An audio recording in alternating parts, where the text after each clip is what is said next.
todos e todas. Tempo especial de devoção da nossa comunidade. Domingo, dia da ressurreição do Senhor. Quero iniciar com uma canção, uma poesia muito bonita do Gerson Borges, que fala de muitas coisas, dentre elas a saudade. Esse é um sentimento presente no coração de todos nós, saudade de coisas bonitas, simples, de perfumes da natureza, da beleza da natureza, que às vezes nós ficamos privados, saudades das pessoas queridas, que nós não podemos abraçar. E é uma música para a gente sentir.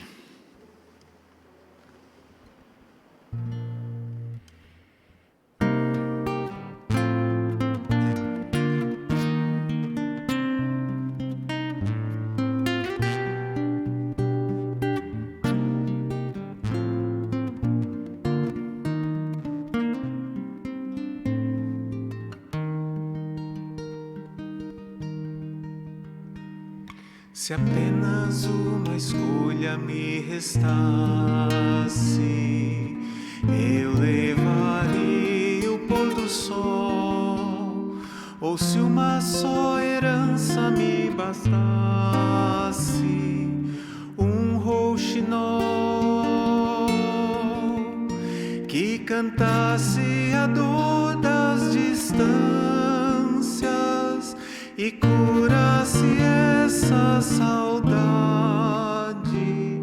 a me invadir enquanto eu canto, sobretudo quando eu choro.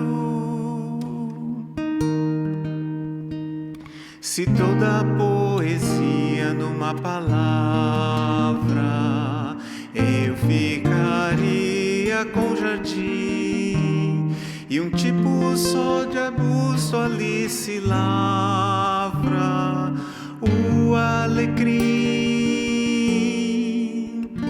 concentrando o cheiro de longe, acalmando essa saudade a me invadir enquanto eu canto, sobretudo quando chove e chove e chove e chove sem parar. E eu canto, eu canto, eu canto a te esperar.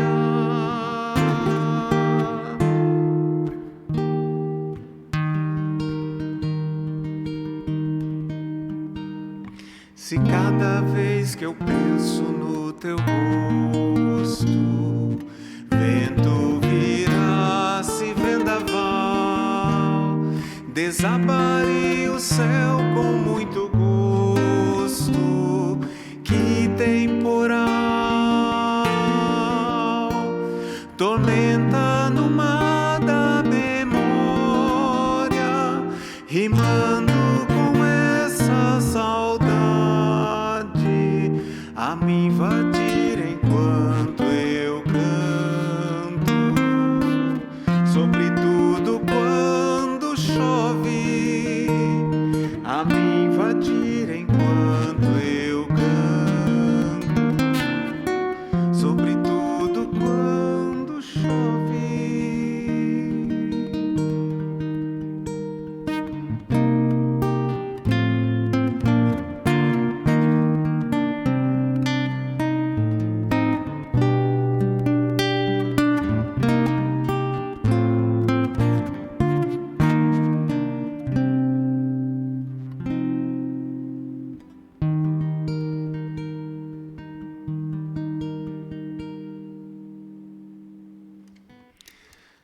Saudade da gente poder estar junto, de nós podermos fazer coisas que fazíamos antes, tão simples, mas tão significativas.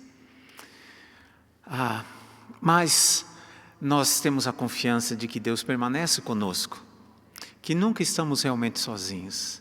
Deus é bom, o seu amor dura para sempre e a sua fidelidade não tem fim. Bom, nós estamos no culto que iniciou às 17h30.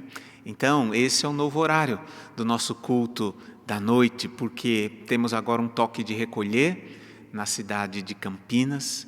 Precisamos, então, ajustar a nossa programação. Então, enquanto tivermos estas restrições, o toque de recolher, o culto da noite no domingo será às 17h30.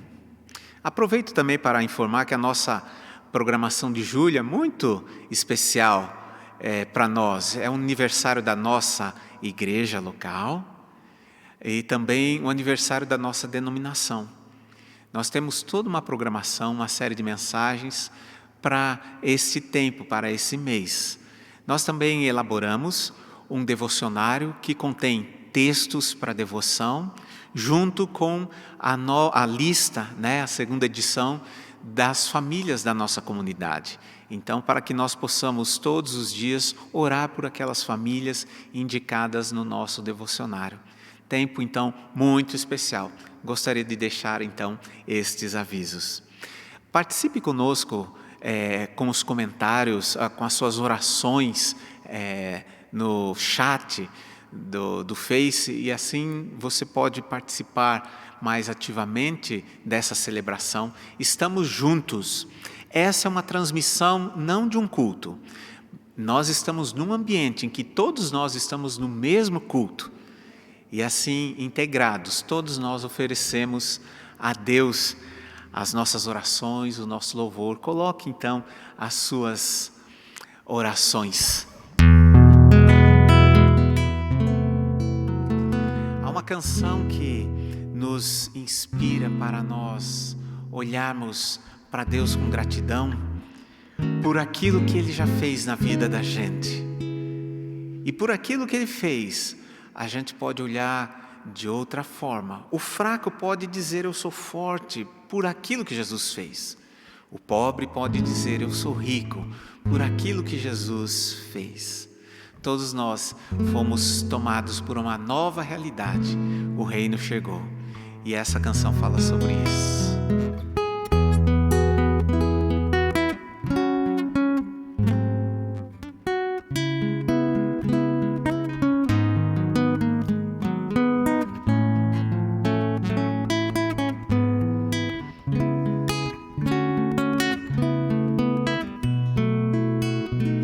Dê graças com teu coração, dê graças ao Santo Deus, dê graças porque nos deu Jesus Cristo. Dê graças com teu coração, dê graças ao Santo Deus, dê graças porque nos deu Jesus Cristo. E agora diga ao fraco: eu sou forte. Diga ao pobre: eu sou rico por tudo que o Senhor já fez por nós. E agora diga ao fraco: eu sou forte. Diga ao pobre: eu sou rico por tudo que o Senhor já fez por nós. Dê graça. Esse é um convite muito desafiador, não é?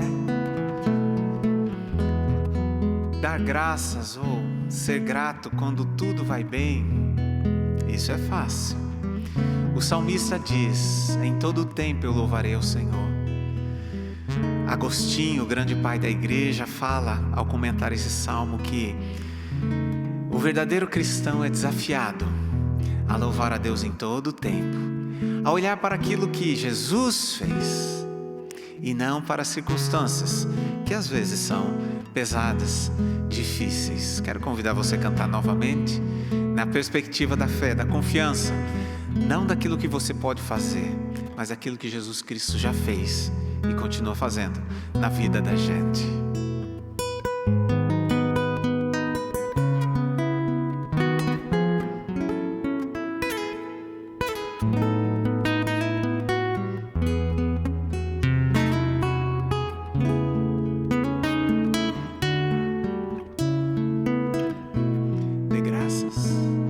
Dê graças com teu coração, dê graças ao Santo Deus, dê graças porque nos deu Jesus Cristo.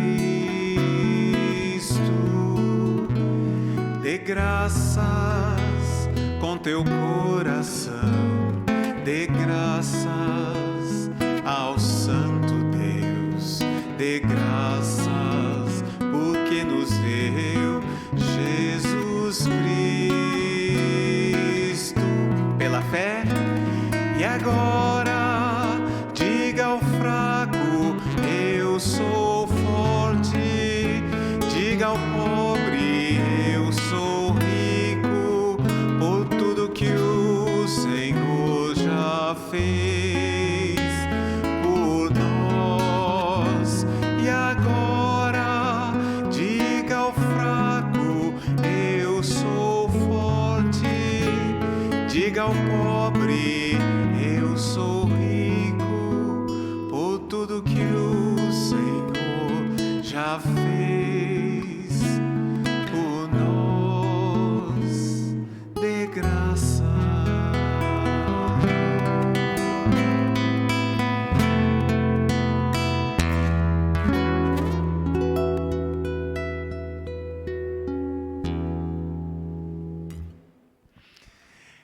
Fico pensando, tem coisas que eventualmente mexem o nosso coração e a gratidão sai e nós imaginamos que Deus precisa fazer ainda algumas coisas para nós sermos felizes ou completos.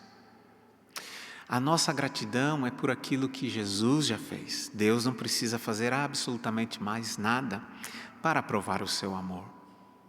No entanto, Deus continua sendo bom, o tempo todo bom conosco, nos enchendo de amor, bondade, de bênçãos, estando conosco o tempo todo, suprindo todas as nossas necessidades, não nos deixando caídos, mas nos levantando, nos ajudando em todo o tempo.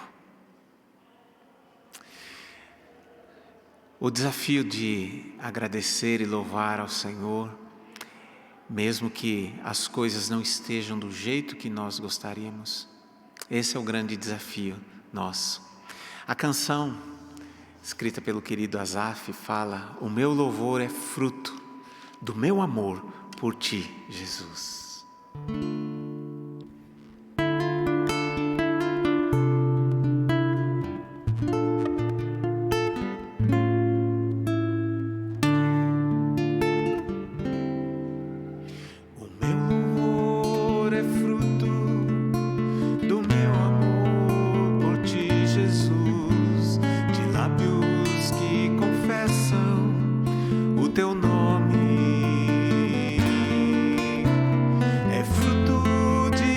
Graça e da paz que encontro em ti e do teu Espírito que habita em mim, que habita em mim. O meu louvor é fruto do meu amor por ti, Jesus, de lábios que confessam o teu nome.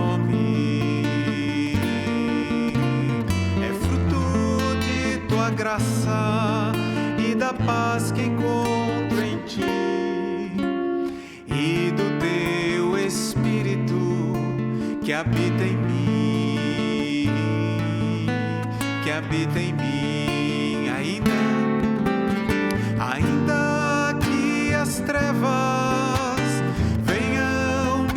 cercar, ainda que os montes desabem sobre mim, meus lábios não se fecharão.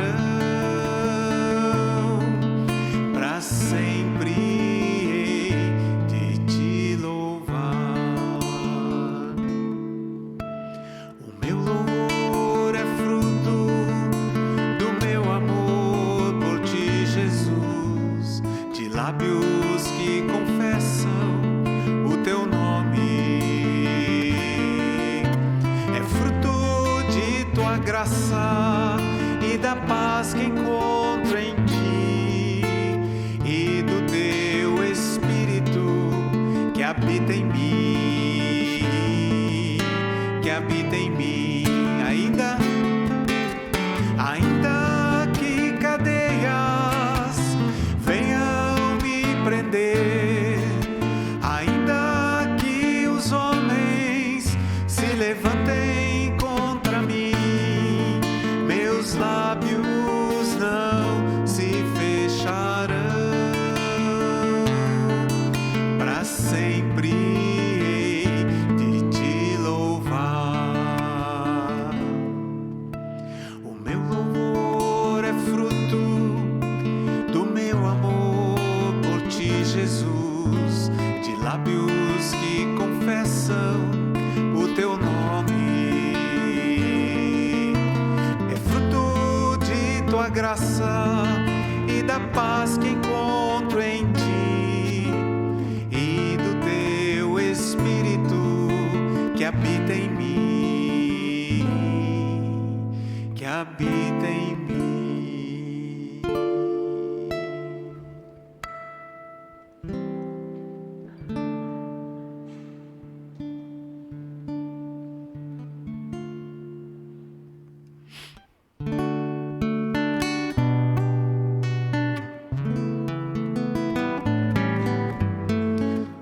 Um livro da tradição da espiritualidade cristã fala: Deus a gente não consegue explicar na totalidade. Deus a gente não consegue compreender na totalidade. E ele diz, a resposta que nós podemos dar àquilo que Deus vem até nós é a nossa adoração e o nosso amor. Deus a gente ama, Deus a gente adora. Deus a gente não explica, Deus a gente não compreende. Ele se revela por amor, e por amor nos convida a caminhar com Ele. Essa canção, escrita por um ilustre campineiro chamado Guilherme Kerr, é uma das canções mais belas de adoração e esperança para nós.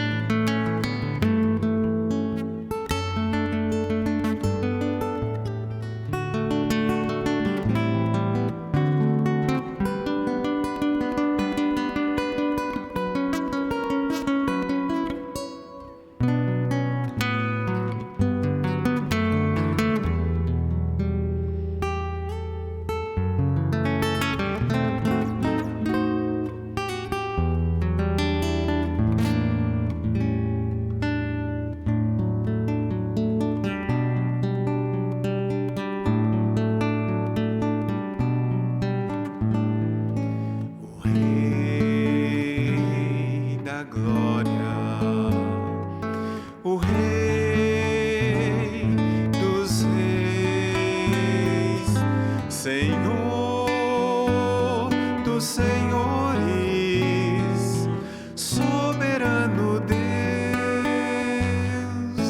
é Jesus, é Jesus, é Jesus.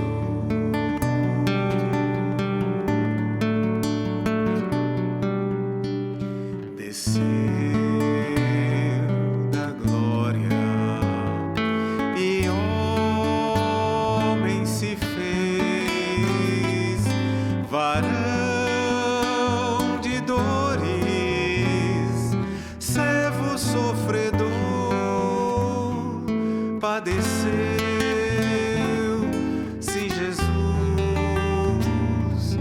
padeceu. Sim, Cristo entregou sua vida, de forma espontânea Ele a deu. Ninguém poderia obrigá-lo, foi seu próprio amor que o moveu.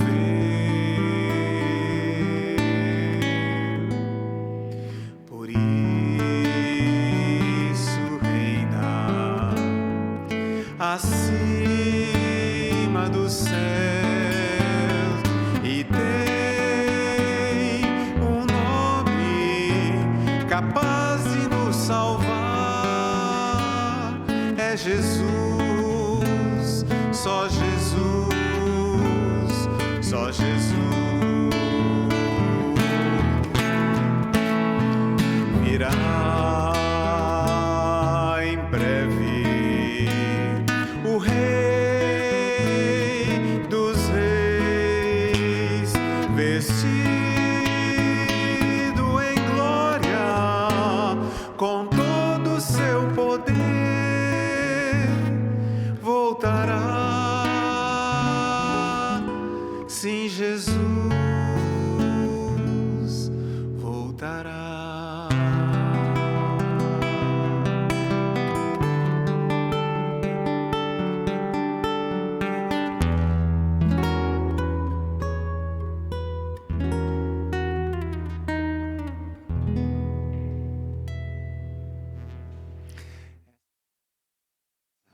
A certeza de que um dia nós partilharemos da eternidade com o Senhor, livres de todo mal, de todo pecado, de toda angústia, de toda necessidade, para sempre. Vamos partilhar as orações. O Natanael ora assim: obrigado, meu Deus, por cuidar dos seus seguidores, por cuidar de nós, pecadores. A Cíntia: Pai, tem misericórdia de nós. A Andréia ora assim: ó Senhor Deus, que o teu amor nos acompanhe, pois nós pomos em ti a nossa esperança. O Zacarias ora assim: Senhor, cure toda a criação desta peste. Socorro, Senhor. O Beto ora assim: Pai querido, nós te amamos e acreditamos que está no controle de tudo, mas já estamos cansados desse distanciamento. Queremos abraçar nossos queridos, nossos amigos, ir à igreja, festejar na quadra. Pai, nos dê entendimento e paciência para esse tempo. Acho que o Beto expressa bastante o sentimento de todos nós. A Cíntia ora assim: graças te dou, meu Pai, pela graça da salvação, por teu amor infinito, que nos dá vida, que nos livra de uma vida sem sentido e sem propósito.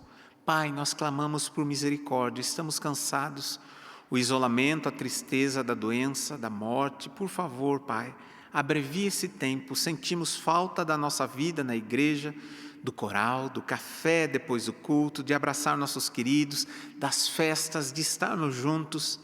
Tem misericórdia de nós, em nome de Jesus. O Arthur ora assim: para sempre te louvaremos, Senhor. Nosso louvor não é fruto de qualquer circunstância, seja boa ou ruim, mas do nosso amor por ti, Jesus.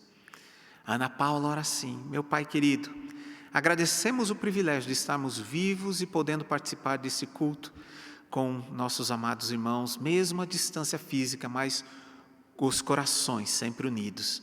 Obrigado, Senhor, por tão grande amor. E a Débora ora assim: graças, Senhor, pela salvação, por teu amor incomparável.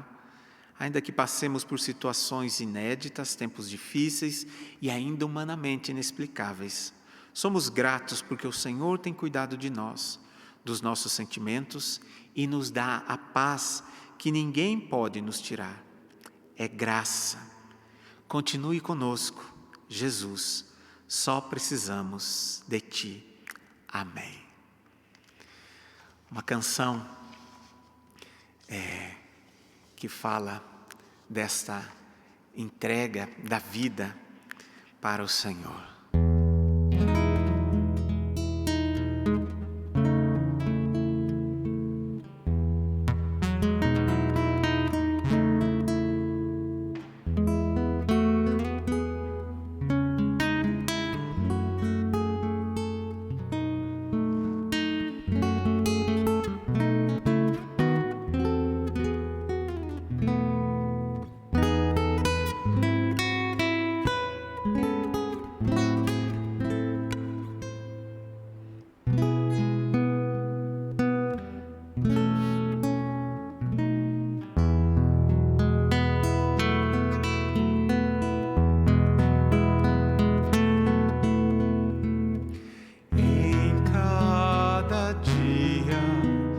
Senhor, te buscar, cada momento teu nome louvar, meu pensamento cativo levar, tudo, ó Cristo, pra ti.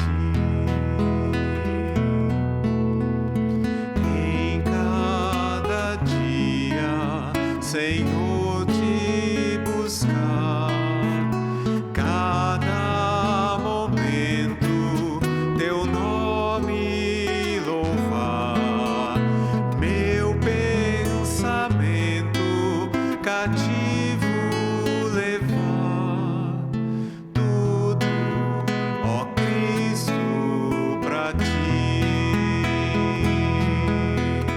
A minha vida e tudo que sou é teu, Senhor, eu te dou.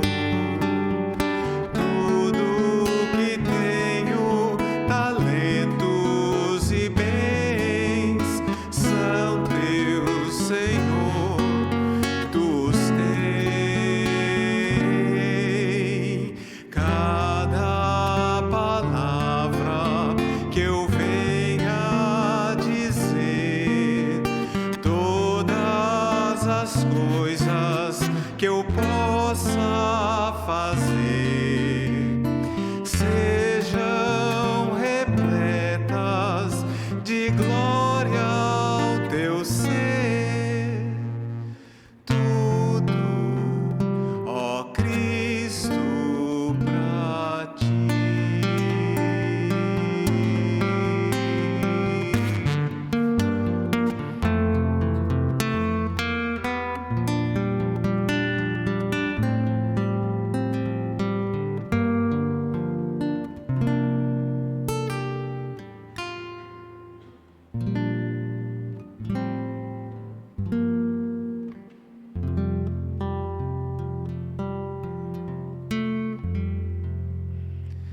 Pai querido, como é bom nós podemos estar juntos, unidos, num só coração, nesse tempo de devoção ao Senhor. A nossa alegria não é por conta da nossa programação, das canções que de verdade alegram o nosso coração, nos inspiram, das orações que aquecem os nossos corações, da Tua Palavra que aquece o nosso coração e nos dirige. Mas a nossa alegria principal é pela Tua presença aqui conosco. É a Tua presença quem consola cada um de nós, que aquece o nosso coração tremendamente, que nos dá coragem. É a Tua presença que dá sentido a esta reunião, a essa celebração. Ajuda cada um de nós a percebermos Tua presença, Teu movimento entre nós, e nós Te louvamos. O Senhor é bom, o amor do Senhor dura para sempre, e a fidelidade do Senhor jamais tem fim. Tudo que o Senhor faz é recheado de bondade, de perfeição, de pureza. Tu, ó Senhor Deus, és tudo que nós temos. O nosso futuro está nas Tuas mãos. Tu diriges a nossa vida. E é nisso que o nosso coração confia.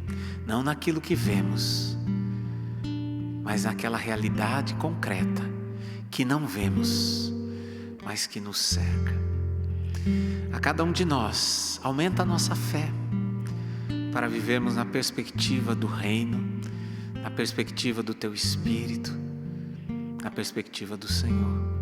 E recebe essas canções simples, essas singelas orações. Recebe o afeto dos nossos corações, tudo voltado para o Senhor, por Jesus Cristo. Amém.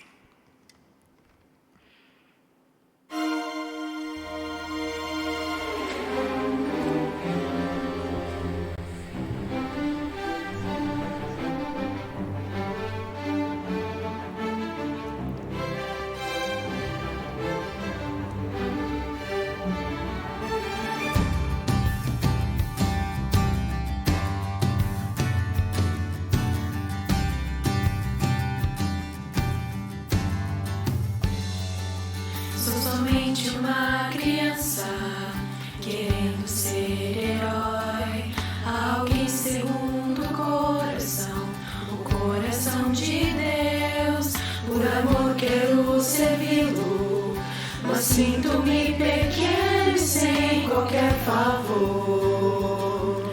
Por dentro só a dor, só por isso estou aqui, Senhor meu Deus, um humilde servo seu, ao seu dispor.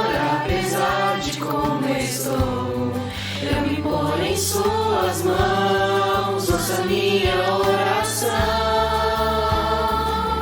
Pela graça que há em Cristo, desejo anunciar a mais linda das mensagens, que Cristo irá voltar. Ser usado pelo Espírito é tudo que eu mais quero para mim, Senhor.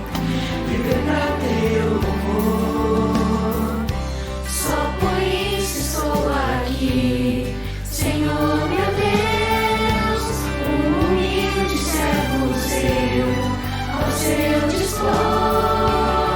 Apesar de como estou, eu me ponho em suas mãos, ouça minha oração.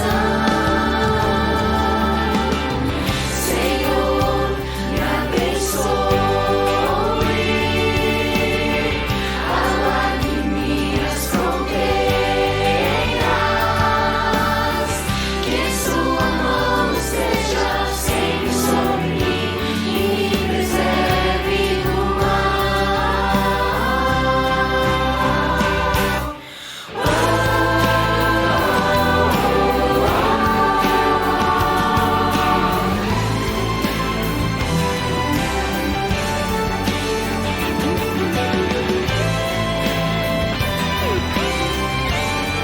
eu me ponho em suas mãos, ouça minha oração.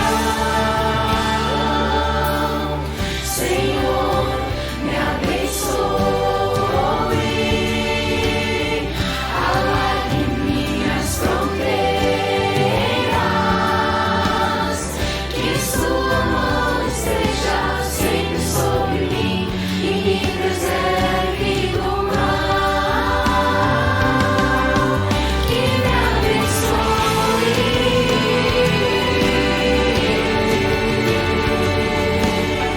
alargue minhas fronteiras, que sua mão esteja sempre sobre mim e me preserve do mal.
Essa noite nós estamos então encerrando a série de mensagens sobre o livro de Gálatas. Durante essa jornada nós pudemos adentrar nesse texto e extrair daqui toda a riqueza do evangelho defendido pelo apóstolo Paulo, que escreveu essa carta. Como nós vimos durante essas semanas, essa carta direcionada aos Gálatas, à igreja da região da Galácia, que hoje atualmente é a Turquia, o apóstolo Paulo ali, ele está lidando com um novo ensinamento que estava sendo disseminado. Conforme as pessoas, os não-judeus, foram se convertendo pela pregação do Evangelho, alguns daqueles que eram judeus, eles vinham espalhando então um falso ensinamento de que aqueles não-judeus precisariam seguir a lei.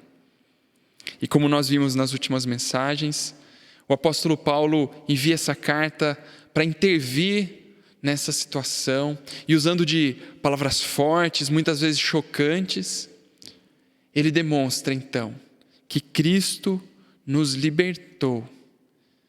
E ao nos libertar, nós não precisamos voltar atrás. Nós podemos experimentar toda a liberdade dada por Deus. E aí, essa noite, então, nós vamos seguir essa série de mensagens, talvez com a mesma pergunta que surgiu na mente daqueles irmãos, enquanto ouviam essa carta. Mas então, se nós somos livres, a gente pode fazer o que a gente quiser? E aí, então, nós chegamos a esse ponto. Antes, eu gostaria de compartilhar com você um pouquinho da minha vida, algo que eu tenho tentado. Nos últimos, pelo menos dois ou 3 anos, eu tenho buscado ajustar minha forma de me alimentar, tentando me alimentar melhor. E tem sido muito difícil, porque de vez em quando, de vez em sempre, vem um impulso de comer doce. Eu gosto muito de doce, sempre gostei, desde pequeno. Talvez mais até do que outras coisas que não são tão saudáveis, eu gosto muito, muito, muito de doce.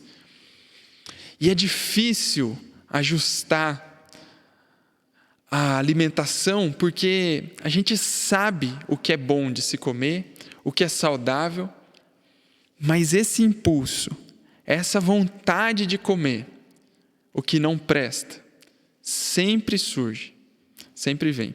Não sei se é assim com você também.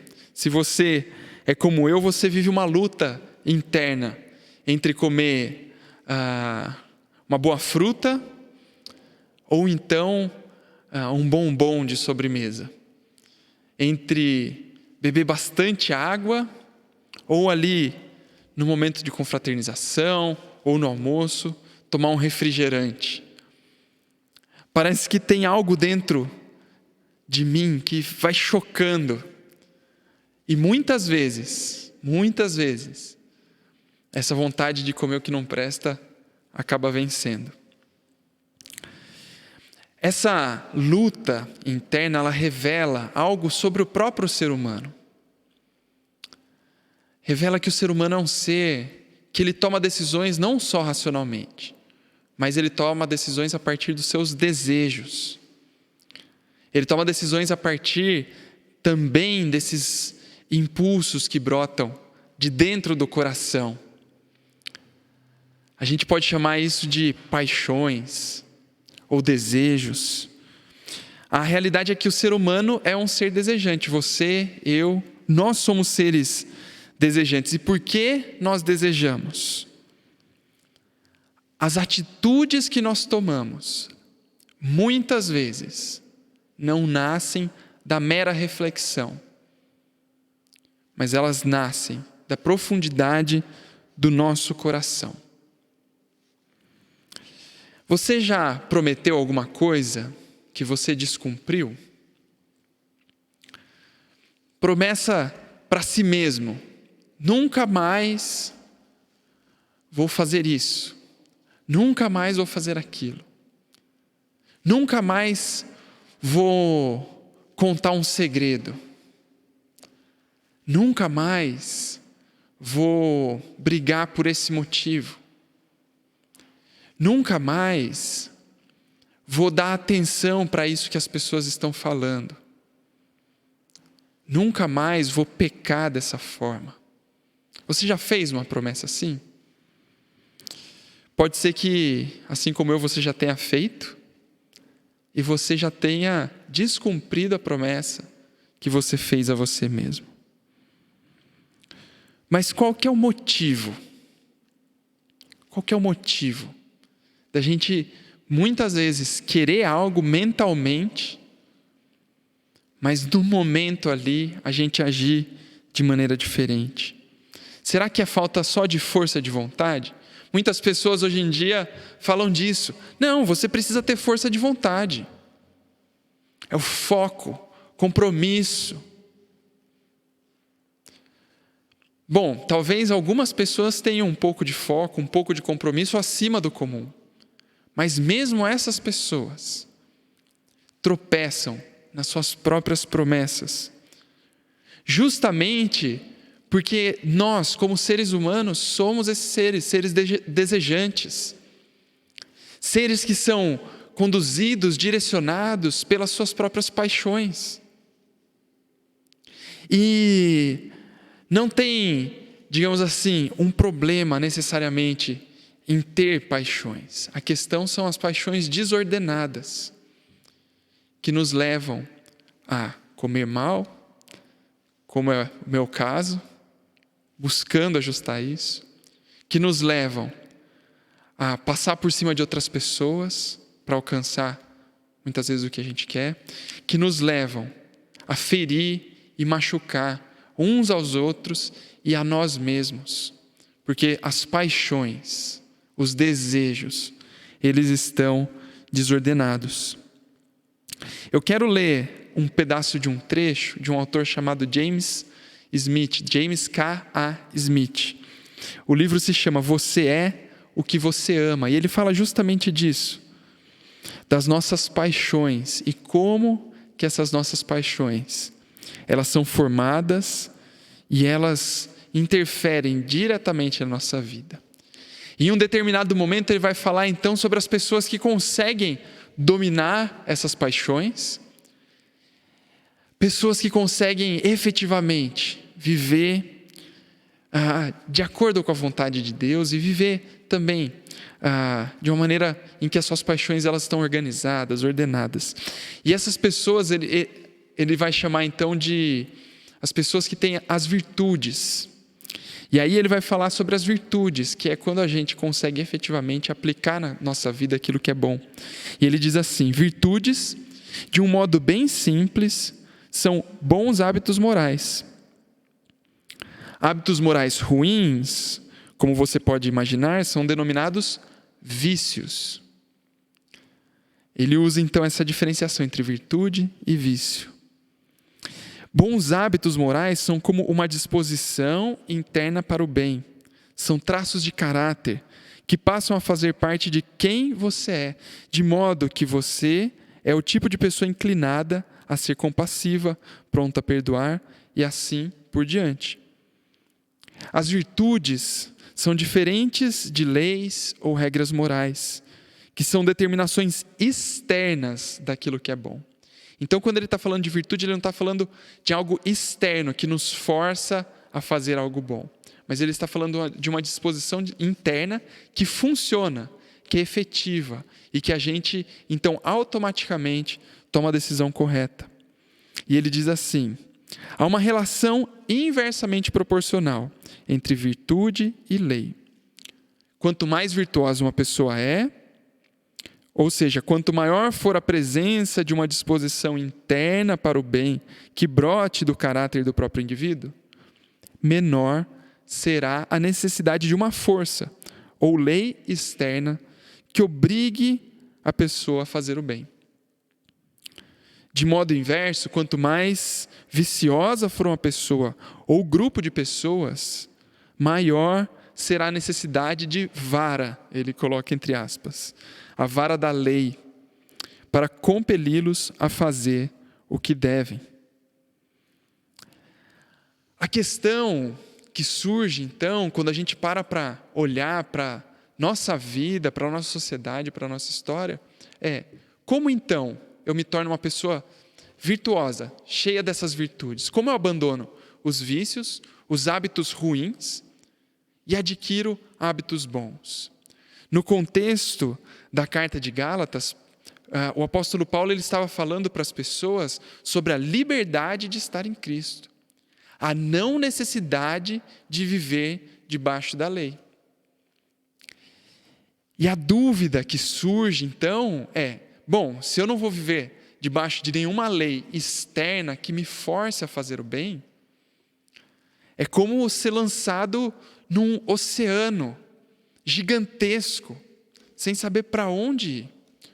Como então que sem a lei as pessoas vão viver a vontade de Deus efetivamente?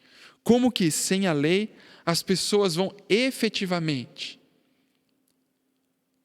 adotar os ensinos de Jesus? E eu quero ler então a carta de Gálatas, no capítulo 5, a partir do versículo 16 até o versículo 26. E diz assim: quero dizer a vocês o seguinte: deixem que o Espírito de Deus dirija a vida de vocês, e não obedeçam aos desejos da natureza humana. Porque o que a nossa natureza humana quer é contra o que o Espírito quer, e o que o Espírito quer é contra o que a natureza humana quer. Os dois são inimigos, e por isso vocês não podem fazer o que vocês querem. Porém, se é o Espírito de Deus que guia vocês, então vocês não estão debaixo da lei. As coisas que a natureza humana produz são bem conhecidas. Elas são a imoralidade sexual, a impureza, as ações indecentes, a adoração de ídolos, as feitiçarias, as inimizades, as brigas, as ciumeiras, os acessos de raiva, a ambição egoísta, a desunião, as divisões, as invejas, as bebedeiras, as farras e outras coisas parecidas com essas. Repito o que já disse: os que fazem essas coisas não receberão o reino de Deus. Mas o Espírito de Deus produz o amor, a alegria, a paz, a paciência, a delicadeza, a bondade, a fidelidade, a humildade e o domínio próprio. E contra essas coisas não existe lei. As pessoas que pertencem a Cristo Jesus crucificaram a natureza humana delas, junto com todas as paixões, e desejos dessa natureza. Que o Espírito de Deus, que nos deu a vida, controle também a nossa vida. Nós não devemos ser orgulhosos, nem provocar ninguém, nem ter inveja uns dos outros. Quero te convidar a orar junto comigo. Querido Deus, nós estamos aqui na Tua presença, Pai, para que a Tua palavra fale aos nossos corações, dirija a nossa vida e inspire, Pai, a cada um de nós a viver a Tua boa e bendita vontade, Senhor. Nós oramos no nome de Jesus. Amém. Esse trecho da carta ele já começa a tomar, então, uma direção muito mais prática para a vida daqueles que estavam ouvindo. Eles já haviam sido alertados sobre o falso evangelho, de que eles precisavam fazer coisas, obedecer à lei, para assim receber de Deus, então, a vida eterna. Eles já haviam sido advertidos de que eles não deveriam confiar nos seus próprios esforços. E agora, então, tendo ouvido a palavra de Paulo, de que a vida deles deveria ser uma vida liberta e que eles não deveriam voltar atrás nisso, o apóstolo Paulo, então, começa a dar a direção para eles. Como que saindo, então, desse peso da lei, essa força externa que deveria, teoricamente, forçá-los a fazer o bem, como, ao sair disso, pela ressurreição de Cristo, pela fé em Cristo, eles deveriam viver agora, nesse mundo que é marcado por coisas ruins, nesse mundo em que o ser humano, de dentro do seu próprio coração, tira tanta maldade. Como que eles deveriam ser, então, agora, servos de Deus, sem nenhuma força externa para conduzir os passos deles. E nós vemos então o apóstolo Paulo explicando essa questão da guerra que há entre a natureza humana e o Espírito de Deus que vem habitar no nosso coração, a partir do momento em que nós confiamos a nossa vida a Jesus. E essa luta, essa disputa, é uma disputa para transformação.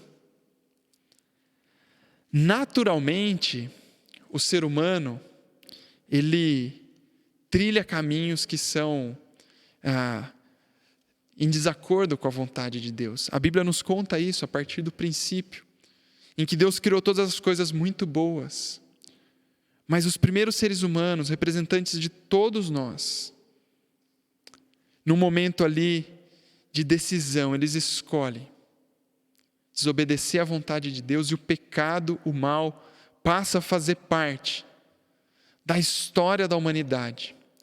E todos os seres humanos passam então a viver essa situação de rompimento que foi causada lá naquele momento. Rompimento com Deus, rompimento com o próximo, rompimento consigo mesmo, rompimento com a criação. O mal, o pecado separa. E a natureza humana, ela nasce justamente dessa condição em que os seres humanos estão imersos. Condição de pecadores. Todos nós somos pecadores. E às vezes a gente fala isso, e a gente fala, é verdade, todo mundo comete um errinho. Mas quando a gente vê como a Bíblia trata do ser humano como pecadores, ela mostra que toda a maldade, toda a malícia, toda a impureza, toda a destruição, tanto da criação quanto dos próprios seres humanos, nasce dessa natureza pecadora. E essa é uma natureza que produz coisas terríveis. E o apóstolo Paulo, então, está mostrando aqui que há uma guerra, uma batalha, a partir do momento em que o Espírito Santo que vivifica vem morar na nossa vida, vem morar no nosso coração. Esse Espírito começa a trabalhar coisas que não são naturais a nós. Coisas que antes eram deturpadas. As paixões, os desejos que antes eram influenciados pela natureza pecadora, que aqui ele chama de natureza humana, começam então a ser trabalhados pelo Espírito, para se tornar então virtudes. E ele está falando, o amor não é natural do ser humano. A bondade, a delicadeza, a paciência, não são naturais dos seres humanos. Quem faz isso é o Espírito de Deus, agindo na vida de cada um dos seres humanos. E quando olhamos mais profundamente o que ele está dizendo sobre o que brota dessa natureza, nos versículos do 19 até o 21, nós podemos perceber então que ele está fazendo uma descrição do tempo dele e do nosso tempo também. Ele diz assim, as coisas que a natureza humana produz são bem conhecidas. E aí ele vai descrevendo a imoralidade sexual, a impureza, as ações indecentes, ou seja, ele está falando de toda a situação em que o ser humano experimenta a sexualidade dada por Deus, fora do padrão de Deus. O padrão de Deus para a sexualidade é um casamento entre homem e mulher, essa sexualidade sendo então vivida dentro desse casamento. Mas nasce da natureza os desvios, as maneiras diferentes de buscar isso, experimentar isso. E que no fim das contas acaba trazendo dor, acaba trazendo sofrimento. Ele coloca aqui também que nascem da natureza humana a adoração de ídolos. O coração humano é uma fábrica de ídolos. Se não criam para si imagens, nós olhamos na nossa sociedade hoje que criam para si personalidades que são idolatradas. o dinheiro que conduz e dirige a vida, ou até a idolatria do próprio corpo. Ele fala as feitiçarias, também padrões de espiritualidade diferentes do padrão de espiritualidade proposto por Deus na sua palavra e na sua escritura. Uma busca por experiências transcendentais, diferentes daquilo que o próprio Deus se propõe a revelar para todo o ser humano, de graça, sem precisar pagar qualquer sacrifício, sem precisar fazer qualquer ritual. Ele coloca também as inimizades, as brigas, as ciumeiras, os acessos de raiva, a ambição egoísta, a desunião, as divisões. Nasce dessa natureza humana a separação entre um e outro, de diversas formas descritas aqui. Inimizade, aquela história de, não fui com a cara da pessoa. Hoje em dia tem muito, peguei ranço de alguém. Brigas, ciumeiras, uma tentativa de controlar, possuir, dominar outra pessoa. Acesso de raiva, a falta de controle próprio. Ambição egoísta, ou seja, vontade de usar os outros para os seus próprios interesses. A desunião e as divisões, aquelas situações tão corriqueiras que nós vemos, de grupos que se formam e começam então a atacar uns aos outros. Ele segue dizendo também de outras coisas que surgem da natureza humana. Ele coloca as invejas, as bebedeiras, as farras e outras coisas parecidas com essas. A situação degradante de seres humanos que, levados por aquilo que é natural do ser humano fazer, se tornam pessoas que machucam, se tornam pessoas que ferem a criação de Deus, que ferem quem está ao redor, que ferem a si mesmo, e especialmente, distantes da vontade de Deus, não experimentam um relacionamento com Ele. Essa era a realidade de 2000 anos atrás, mas essa também é a realidade hoje, em que nós olhamos para o nosso mundo e nenhuma dessas coisas aqui deixou de existir, pelo contrário, se intensificaram na vida das pessoas, tornando-se vícios, tornando-se hábitos morais arraigados na essência do caráter desses seres humanos, e que por conta disso vivem distantes de Deus. Se nós formos ser bem sinceros, ao olhar para a nossa vida, nós vamos ver então essa natureza humana agindo na minha vida, na sua vida, buscando nos tragar nessa guerra, nessa disputa, para que a nossa vida se torne uma vida de impureza, uma vida de dissensão, de ódio e de desamor.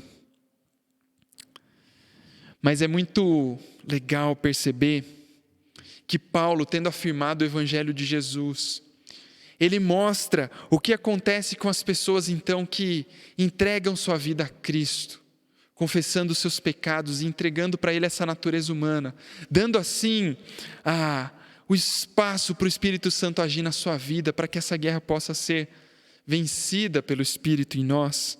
Ele fala daquilo que o próprio Espírito produz em nós, ou seja, algo que não parte do ser humano, mas parte da habitação de Deus em nós. E ele diz então que o Espírito produz amor, o mesmo amor de Deus por nós. O Espírito produz como uma virtude que brota no nosso coração. Produz alegria genuína, verdadeira, que contagia. Produz a paz. Em outros momentos nas Escrituras, quando essa palavra paz é usada, muitas vezes ela é usada em contextos turbulentos, em que a pessoa ela está garantida e cuidada por Deus, e experimenta uma paz que vai além de qualquer entendimento. A paciência, se na natureza humana é produzido ali ambições, ciumeiras, brigas, acesso de raiva, o Espírito de Deus produz dentro do coração humano a paciência. Uma paciência duradoura. Uma paciência que demonstra amor. Eu acho muito bonito, porque o Espírito Santo, ele produz dentro do coração humano também a delicadeza. A delicadeza, a gentileza. Pessoas que têm tato, têm empatia, que entendem a situação que estão e que com um jeitinho dado por Deus, mudam tudo para bem. Produz também a bondade. Olha só, um traço de caráter tão especial, tão bonito. A bondade é produzida pelo Espírito Santo na vida de quem está em Cristo, na vida de quem é liberto pelo Evangelho. A fidelidade, algo tão escasso nos dias de hoje. A fidelidade. E aí as duas últimas coisas, a humildade e o domínio próprio. Olhando para essa lista daquilo que o Espírito Santo produz, eu fico com o coração cheio de esperança, daquilo que um dia Deus há de completar na minha vida, daquilo que um dia Deus há de completar na minha história, e na sua também. Essas duas listas que mostram, então, a diferença da natureza humana e a diferença daquilo que é produzido pelo Espírito, Paulo, ele nos dá para que a gente possa olhar para isso e adentrar nesse processo, então, de transformação. Porque, como nós vimos, não tem a ver com algo externo, não é mais a lei que conduz a nossa vida. Mas é o Espírito, é algo interno, é a habitação de Deus dentro de nós, uma habitação purificadora e transformadora. E não é só uma transformação moral, mas é uma transformação de caráter. Aquilo que é moral nasce no externo, mas no interno, a nossa própria essência é transformada por conta da ação do Espírito Santo. E isso acontece por conta da obra redentora de Jesus. Toda essa natureza humana, tudo isso que nós temos de pecaminoso, Jesus Cristo, Ele teve contato com isso ao se tornar humano como nós.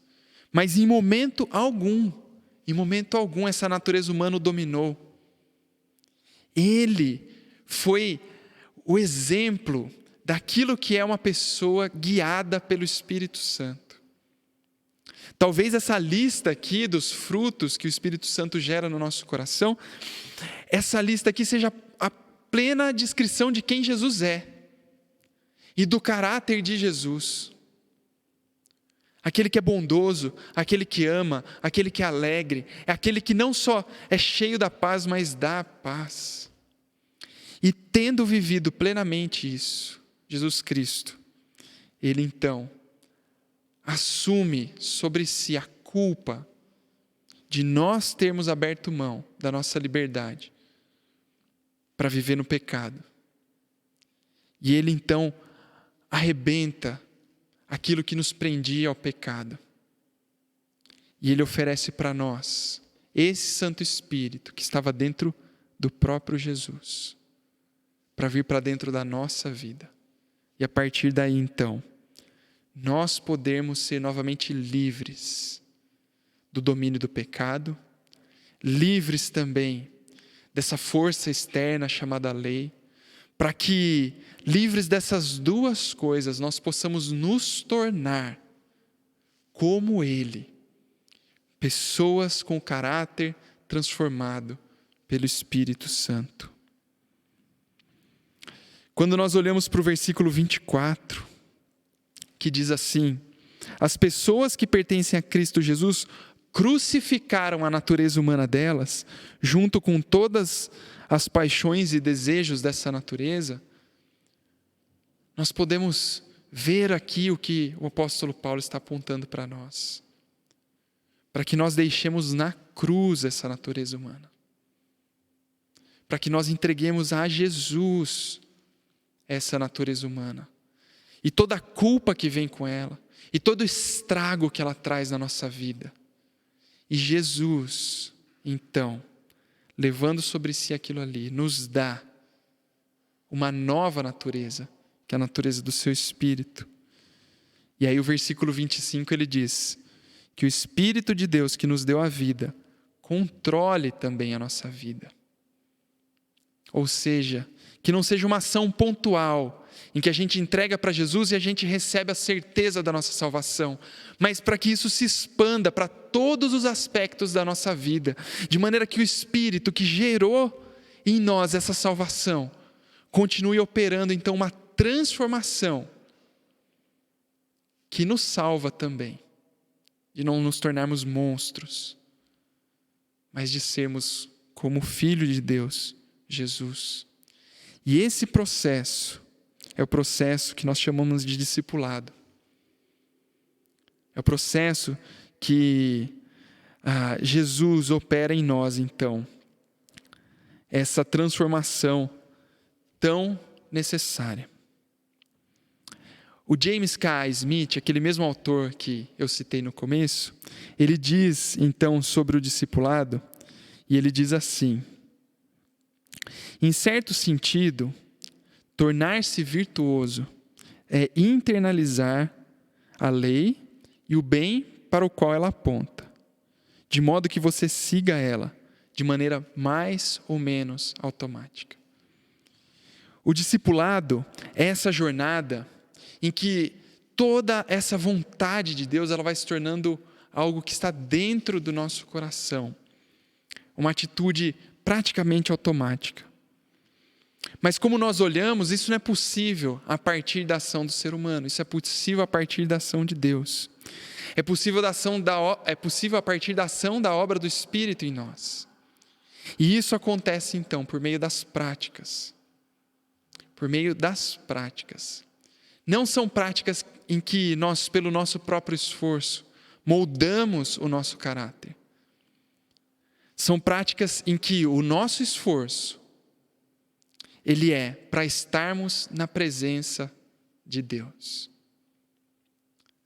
Bom, hoje eu fui chegando aqui no templo e conforme eu fui chegando, o Cássio ele estava passando aquela primeira música, sobretudo quando chove. É uma música assim que fala muito, muito ao meu coração. Eu amo essa música. Talvez seja a minha preferida. E depois ele foi tocando as outras músicas, a gente aqui nesse tempo de adoração. Imagino você em casa também. E é tão bom estar na presença de Deus. É tão bom adorar a Deus. E quando nós olhamos para o que é o caminho para a virtude, é estar na presença de Deus. É abrir a nossa vida para que o Espírito nos controle.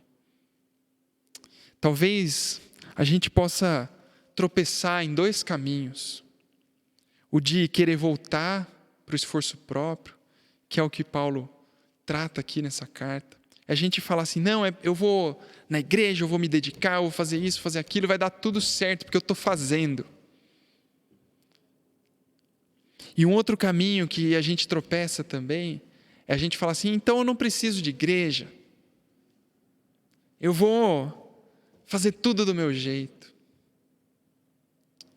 No fim das contas, o caminho para a gente viver a vontade de Deus é a gente de maneira submissa, humilde, abrir mão dessa direção da nossa vida. Porque tanto o caminho do esforço próprio, quanto o caminho da irreligião, são caminhos em que a gente está tomando a nossa vida nas nossas próprias mãos. Mas o que Deus quer é que a nossa vida não esteja na nossa mão, que a nossa vida esteja nas mãos dele. E a gente poder participar do culto, é isso. É a gente vir aqui e quem propõe o roteiro do culto sempre é Deus. É a gente, na nossa devoção pessoal em casa, abrir mão e deixar Deus conduzir o roteiro do nosso crescimento espiritual. É deixar Deus conduzir as decisões da nossa vida. É deixar Deus falar ao nosso coração quando a gente senta para olhar o fim de tarde ou para olhar essa lua tão bonita que está nesses dias. Deus está sempre falando e nos direcionando. Para a gente não tropeçar, a gente precisa entregar. Porque Ele sabe conduzir e a vontade dEle é a melhor. O versículo de número 25 diz assim, que o Espírito de Deus, que nos deu a vida, controle também a nossa vida. Eu fico pensando, fico sonhando. Já pensou se a nossa igreja aqui, todos nós, juntos, a gente abrisse mão de conduzir nossa vida e deixasse o Espírito de Deus conduzir? Que tipo de pessoas nós teríamos daqui 2 meses, no fim do ano, daqui 10 anos? Qual seria a profundidade do impacto de um grupo pequeno de pessoas como o nosso aqui, na imensidão da cidade de Campinas, mas esse grupo se comprometesse a ponto de deixar Deus transformar o caráter, deixar o Espírito ganhar essa guerra dentro de nós? Como seriam os ambientes de trabalho em que cada um de nós estivéssemos? Pessoas que já não vivem mais pela natureza humana, mas pelo Espírito de Deus. Como seriam as famílias, os lares? Eu acredito que esse chamado de Deus é o grande propósito dele para a transformação do mundo. É uma sociedade de pessoas controladas pelo Espírito.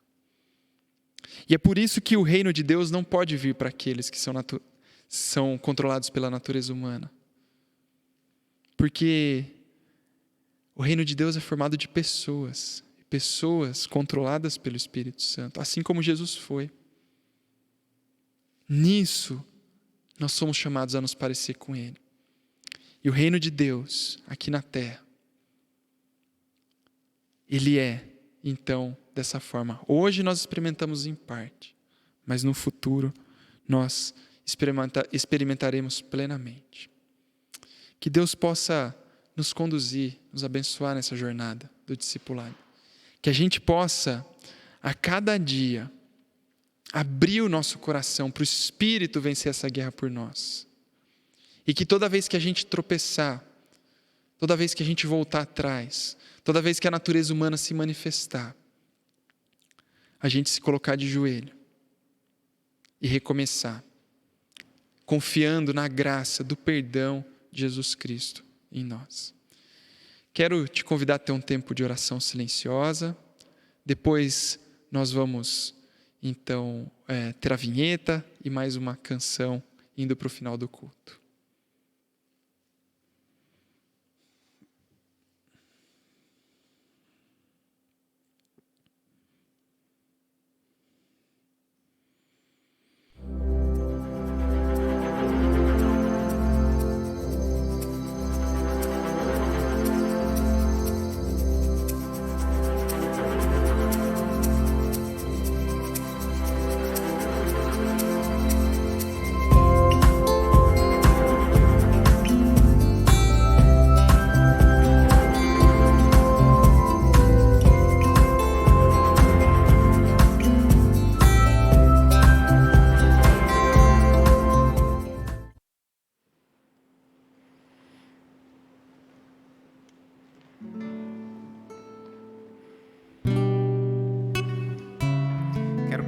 convidando-os a orarmos juntos essa canção,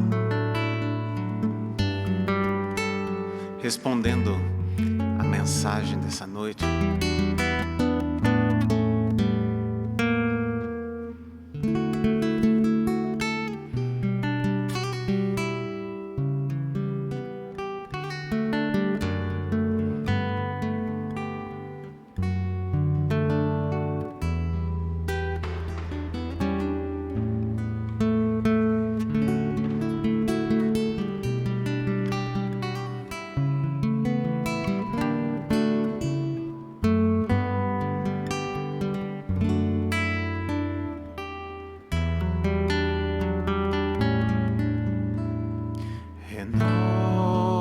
Renova-me, Senhor Jesus,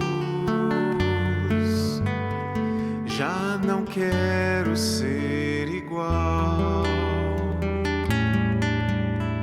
Renova-me, Senhor Jesus, põe em mim teu coração, porque tudo que há dentro de mim necessita ser mudado, Senhor, porque tudo que há dentro do meu coração necessita mais de ti.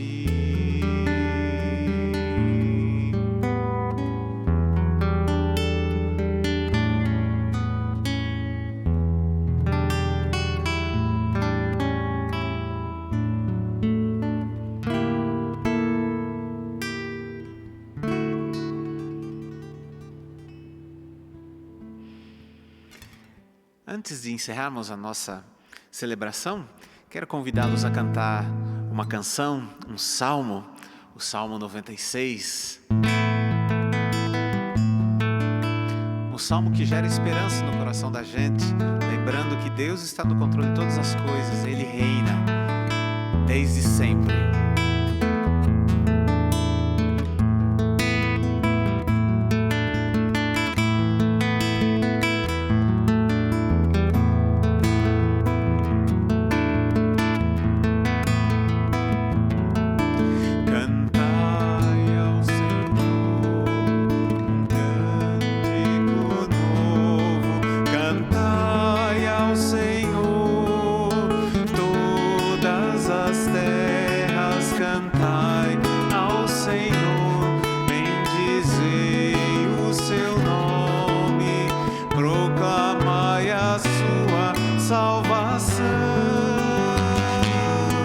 Anunciar entre as nações a sua glória, e entre todos os povos as suas maravilhas, porque grande é o Senhor, muito digno de ser louvado, mais temível do que falsos deuses.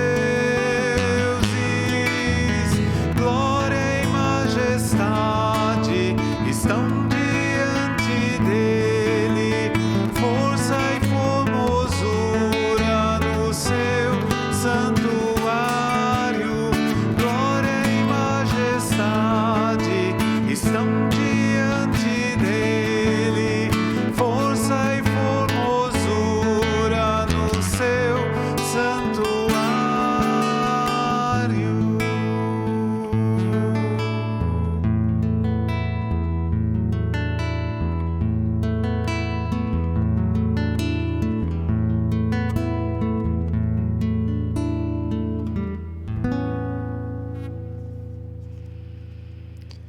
Vamos receber a bênção do Senhor.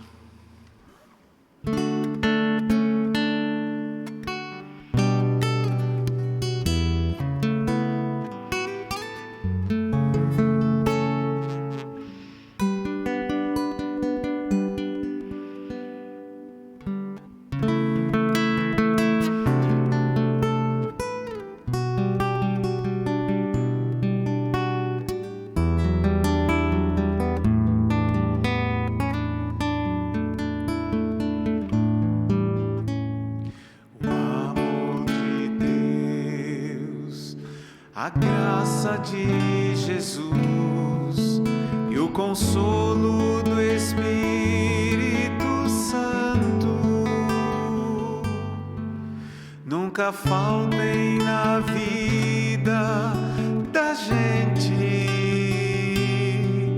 sejam fatos em nosso coração, cada dia estejam presentes, muito mais que simplesmente na canção. O amor de Deus, a graça de Jesus e o consolo do Espírito Santo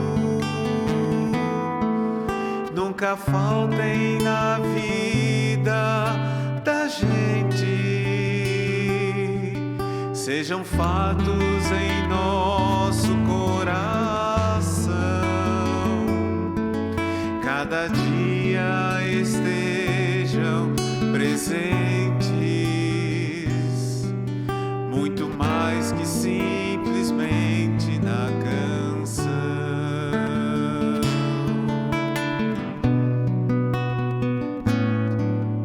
Deus triuno, eis a nossa oração.